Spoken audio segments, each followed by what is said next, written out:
ছোলার হালুয়া করব।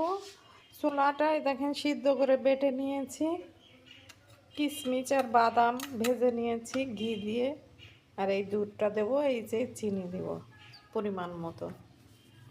এবার আমি ছোলার হালুয়া তৈরি করব।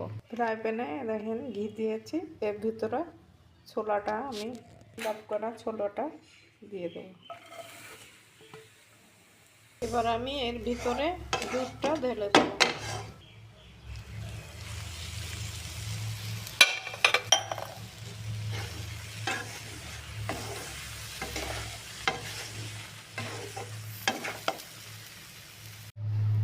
এর ভিতরে এখন ভেজে রাখা বাদাম আর কিশমিশ দিয়ে দিলাম।